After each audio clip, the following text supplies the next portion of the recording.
Lee Greenwood introducing former President Donald Trump with God Bless the USA. The former president making his return during the song. The image of the White House up on the big screens behind him.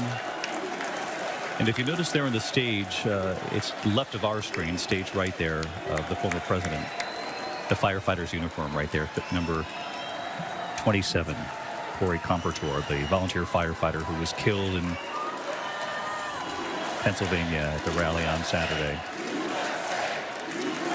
Very likely the former president will talk about that tonight. We'll talk about the life lost. Thank you very much. Thank you very, very much. Wow. And thank you, Dana. Thank you, Kid Rock, sometimes referred to as Bob. And thank you, Lee, right from the beginning. Thank you very much. What a talent. What a beautiful, beautiful song. Thank you. Friends, delegates, and fellow citizens, I stand before you this evening with a message of confidence, strength, and hope. 4 months from now, we will have an incredible victory, and we will begin the 4 greatest years in the history of our country. Together, we will launch a new era of safety, prosperity, and freedom for citizens of every race, religion, color, and creed. The discord and division in our society must be healed. We must heal it quickly. As Americans, we are bound together by a single fate and a shared destiny. We rise together or we fall apart. I am running to be president for all of America, not half of America, because there is no victory in winning for half of America. So tonight, with faith and devotion, I proudly accept your nomination for President of the United States. Thank you.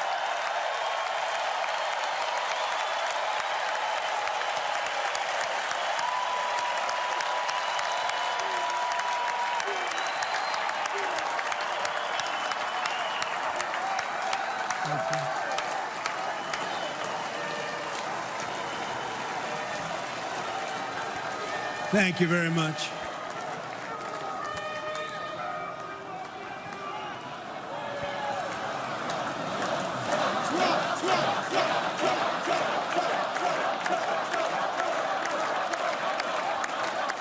Thank you very much. And we will do it right. Gonna do it right. Let me begin this evening by expressing my gratitude to the American people for your outpouring of love and support following the assassination attempt at my rally on Saturday.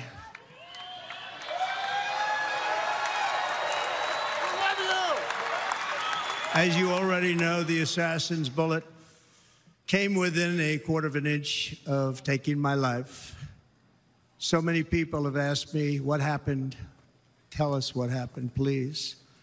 And therefore, I will tell you exactly what happened, and you'll never hear it from me a second time because it's actually too painful to tell.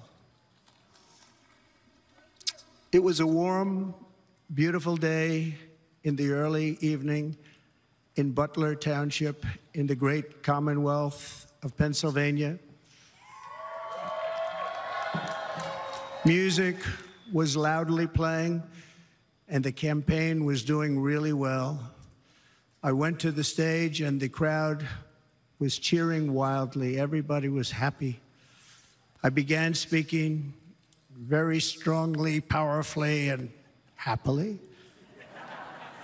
because I was discussing the great job my administration did on immigration at the southern border. We were very proud of it.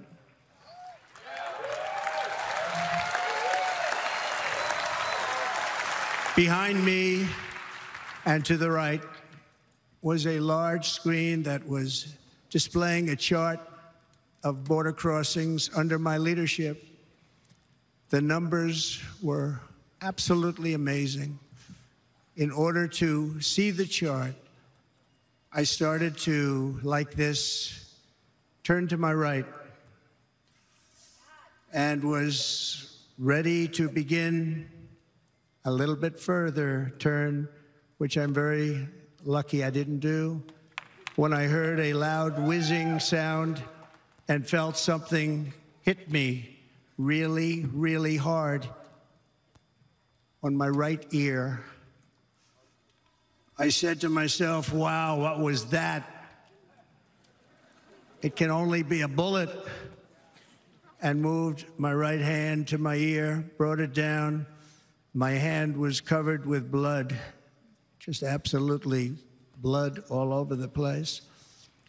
I immediately knew it was very serious, that we were under attack, and in one movement proceeded to drop to the ground. Bullets were continuing to fly as very brave Secret Service agents rushed to the stage, and they really did. They rushed to the stage.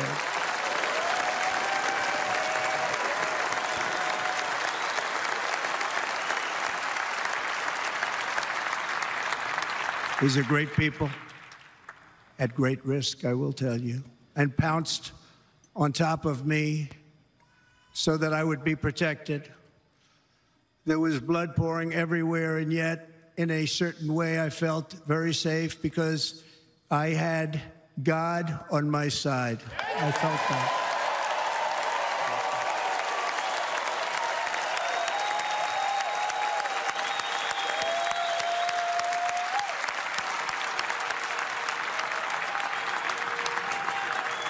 The amazing thing is that prior to the shot, if I had not moved my head at that very last instant, the assassin's bullet would have perfectly hit its mark, and I would not be here tonight. We would not be together.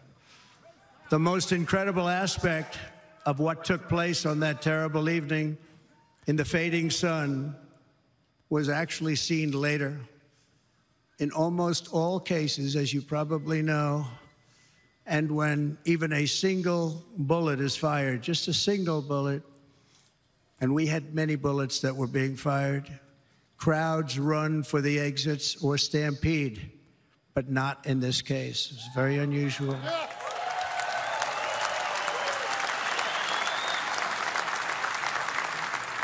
This massive crowd of tens of thousands of people stood by and didn't move an inch. In fact, many of them bravely, but automatically stood up looking for where the sniper would be. They knew immediately it was a sniper. And then began pointing at him. You can see that if you look at the group behind me. That was just a small group compared to what was in front. Nobody ran, and by not stampeding, many lives were saved. But that isn't the reason that they didn't move. The reason is that they knew I was in very serious trouble. They saw it. They saw me go down. They saw the blood and thought, actually most did, that I was dead. They knew it was a shot to the head. They saw the blood. And there's an interesting statistic. The ears are the bloodiest part. If something happens with the ears, they bleed more than any other part of the body. For whatever reason, the doctors told me that. I said, why is there so much blood? He said, it's the ears. They bleed more. So we learned something, but they just, this beautiful crowd, they didn't want to leave me. They knew I was in trouble. They didn't want to leave me. And you can see that love written all over their faces. Incredible people. They're incredible people. Bullets were flying over us, yet I felt serene. But now the Secret Service agents were putting themselves in peril. They were in very dangerous territory. Bullets were flying right over them, missing them by a very small amount of inches. And then it all stopped. Our Secret Service sniper, from a much greater distance and with only one bullet used, took the assassin's life, took him out.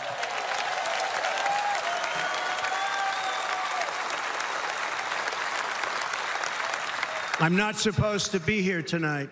Not supposed to be here. Yes, you are. Yes, you are. Yeah.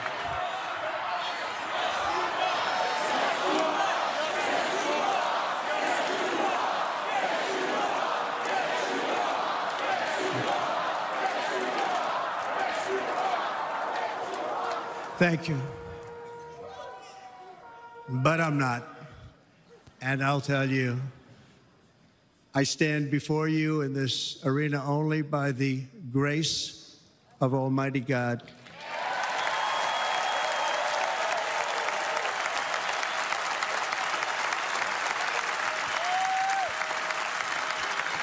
In watching the reports over the last few days, many people say it was a providential moment. Probably was. When I rose, surrounded by Secret Service, the crowd was confused because they thought I was dead, and there was great, great sorrow. I could see that on their faces as I looked out. They didn't know I was looking out. They thought it was over. But I could see it, and I wanted to do something to let them know I was okay.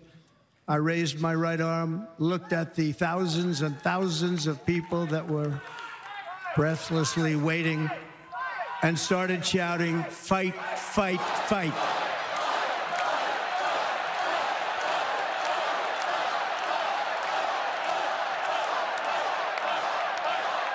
Thank you. Once my clenched fist went up, and it was high into the air. You've all seen that. The crowd realized I was okay and roared with pride for our country like no crowd I have ever heard before. Never heard anything like it. For the rest of my life, I will be grateful for the love shown by that giant audience of patriots that stood bravely on that fateful evening in Pennsylvania. Tragically, the shooter claimed the life of one of our fellow Americans, Corey Comparator. Unbelievable person, everybody tells me. Unbelievable.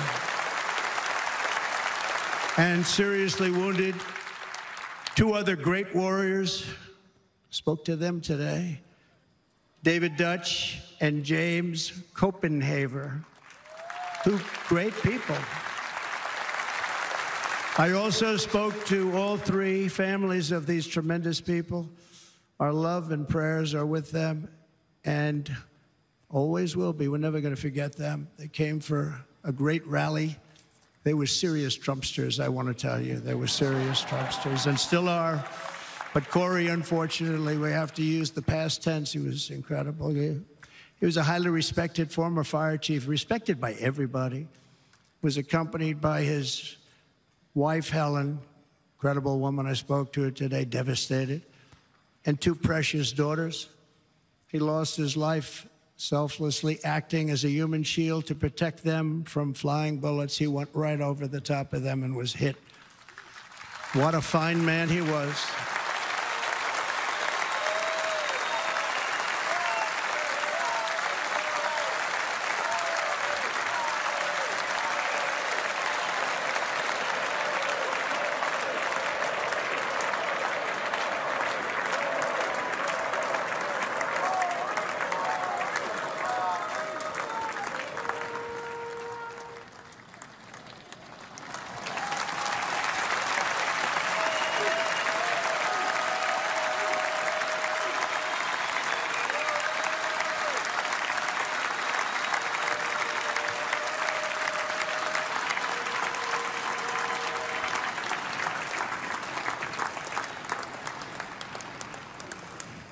I want to thank the fire department and the family for sending his helmet, his outfit, and it was just something, and they're going to do something very special when they get it. But we did something which cannot match what happened, not even close.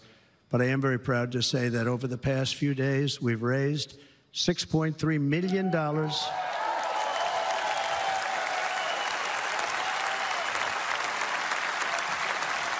for the families of David, James, and Corey, including from a friend of mine just called up. He sent me a check right here. I just got it. $1 million from Dan Newland. Thank you, Dan.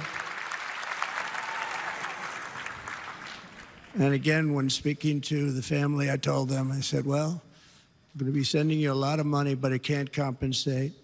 They all said the same thing. You're right, sir. We appreciate so much what you're doing, but nothing can take the place in the case of Corey and the other two. By the way, they were very, very seriously injured, but now they're doing very well. They're going to be okay.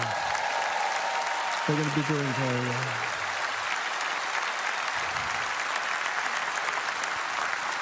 They're warriors. So now I ask that we observe a moment of silence in honor of our friend Corey.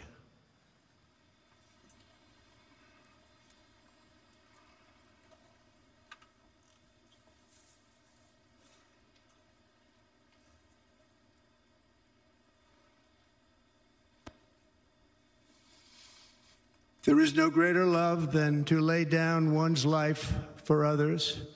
This is the spirit that forged America in her darkest hours, and this is the love that will lead America back to the summit of human achievement and greatness. This is what we need. Despite such a heinous attack, we unite this evening more determined than ever. I am more determined than ever, and so are you. So is everybody in this room.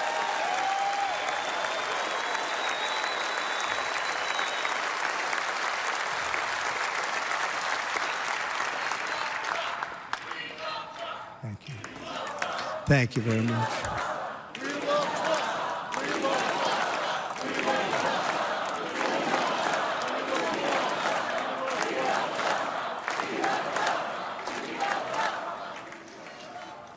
Our resolve is unbroken and our purpose is unchanged to deliver a government that serves the American people better than ever before. Nothing will stop me in this mission because our vision is righteous and our cause is pure. No matter what obstacle comes our way, we will not break, we will not bend, we will not back down, and I will never stop fighting for you, your family, and our magnificent country. Never.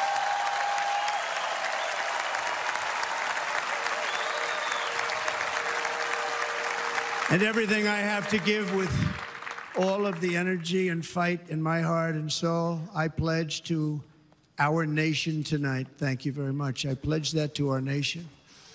I'm going to turn our nation around, and we're going to do it very quickly. Thank you.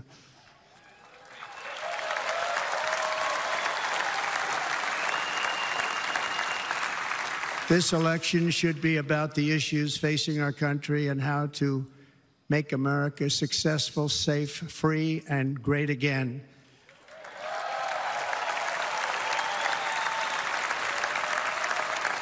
In an age when our politics too often divide us, now is the time to remember that we are all fellow citizens. We are one nation under God, indivisible, with liberty and justice for all.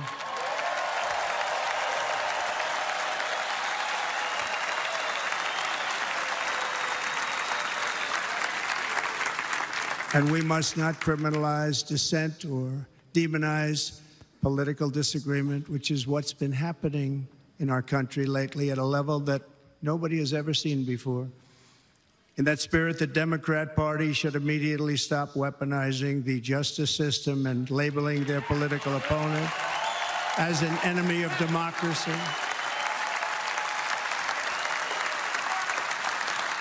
Especially since that is not true. In fact, I am the one saving democracy for the people of our country.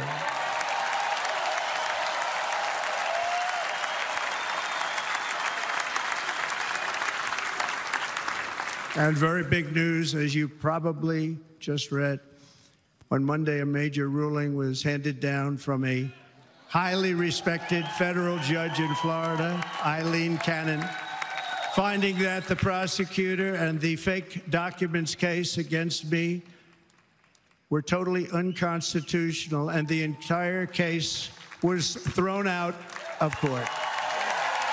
With all of that publicity, thrown out of court. If Democrats want to unify our country, they should drop these partisan witch hunts, which I have been going through for approximately 8 years. And they should do that without delay and allow an election to proceed that is worthy of our people. We're going to win it anyway, but worthy of our people. On this journey, I am deeply honored to be joined by my amazing wife, Melania.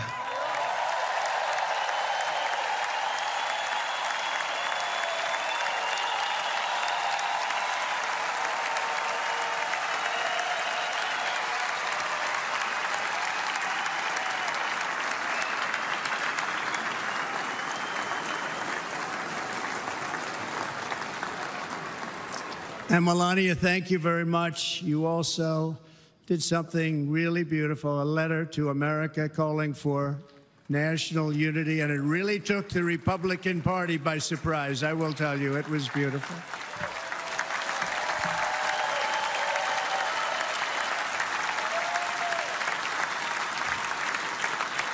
In fact, some very serious people said that we should take that letter and put it as part of the Republican platform. That would be an honor, wouldn't it? Right, Mr. Congressman? But it captivated so many, so I also want to thank my entire family for being here. Don, Kimberly, Ivanka and Jared, Eric and Lara, Tiffany and Michael, Barron, we love our Barron.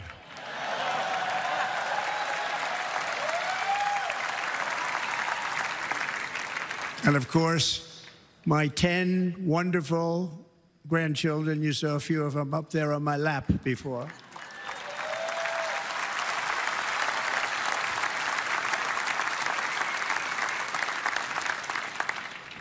And how good was Dana? Was Dana good? I mean, was he good?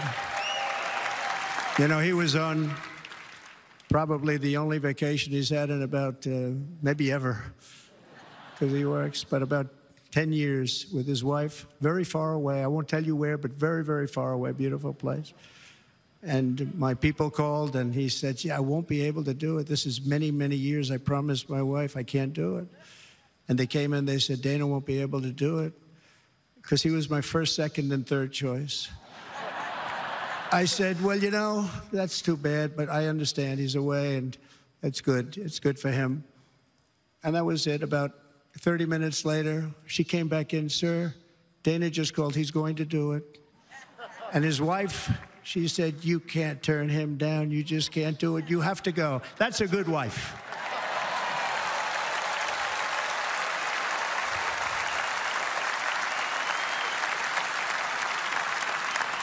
So he got on a plane, he got here a little while ago, now he's gonna get on the plane in a little while and he's gonna go back home to his wife. But they're great, and I just want to thank her and him and their whole family, because that's not easy. And Kid Rock, same thing. Called, he said, I want to be a part of it. I want to be a part, because, you know, Kid does his great song, Big, Big Monster song. I had no idea. You know, he became a friend of mine over the last 10 years. And he's amazing. Everyone loves him. I didn't even know how big he was. You know, he has rallies. 35, 40,000 people he gets every time he goes out. I think he's making so much money, he doesn't know what the hell to do with it. You want to know? And then we have my other friend, and I've known him so long, and we took that song, and it was a big success, but we made that.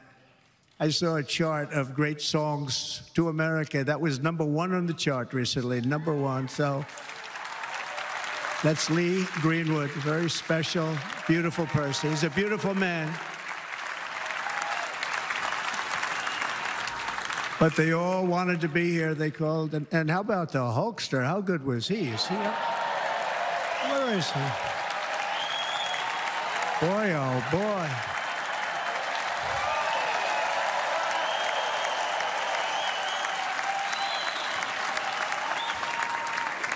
You know, they may call that entertainment. I know about entertainment, but when he used to lift a 350-pound man over his shoulders and then bench press him 2 rows into the audience, I say, maybe entertainment, but he is one strong son of a gun. I will tell you, I watched it many times. There aren't a lot of entertainers that can do that, right? You were fantastic. Thank you very much. Followed by Eric. What was that all about? Boy, that was good. I didn't want to really come up here. But he was so great, and he's such a good young man. He went through a lot of trouble, and Don last night was incredible. They went through so much trouble. They got subpoenaed more than any people probably in the history of the United States. Every week they get another subpoena from the Democrats, crazy Nancy Pelosi, the whole thing, just boom, boom, boom. They've got to stop that because they're destroying our country. We have to work on making America great again, not on beating people. And we won. We beat them and all. We beat them on the impeachments. We beat them on indictments. We beat them. But the time that you have to spend, if they would devote that genius to helping our country, we'd have a much stronger and better country.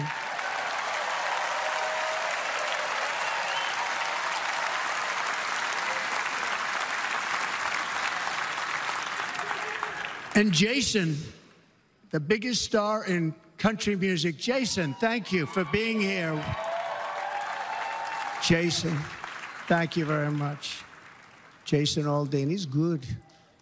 I like his wife even better, by the way. She's here. Thank you, Jason. But I'm thrilled to have a new friend and partner fighting by my side.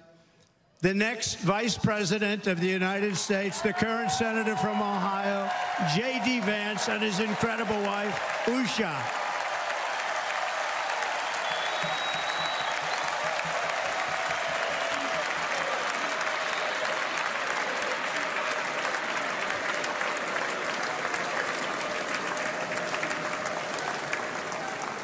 He's going to be a great Vice President. He's going to be great. He'll be with this country and with this movement, greatest movement in the history of our country, Make America Great Again. When they criticize it, they say, we're going to try and stop MAGA. I said, MAGA is Make America Great Again. What are you going to stop? There's nothing to stop. Then they say, oh, that's right. It's very tough to fight it. And all of the people that did try and fight it have failed. But he's going to be with us for a long time, and it was an honor to select him. Great, great student at Yale. His wife was a great student at Yale. They met at Yale. These are 2 smart people. So, J.D., you're going to be doing this for a long time. Enjoy the ride.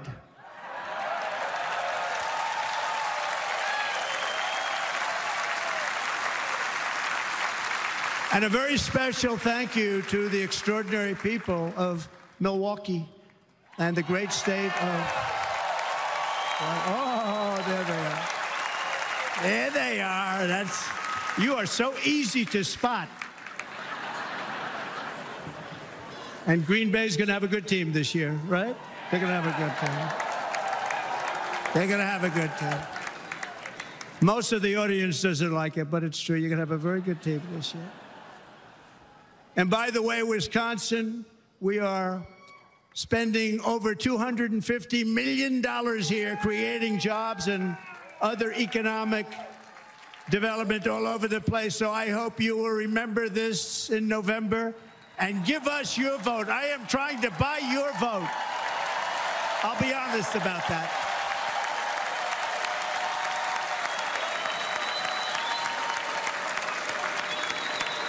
And I promise we will make Wisconsin great again. We're going to make it. Thank you, Mr. Governor. Thank you very much. Thank you.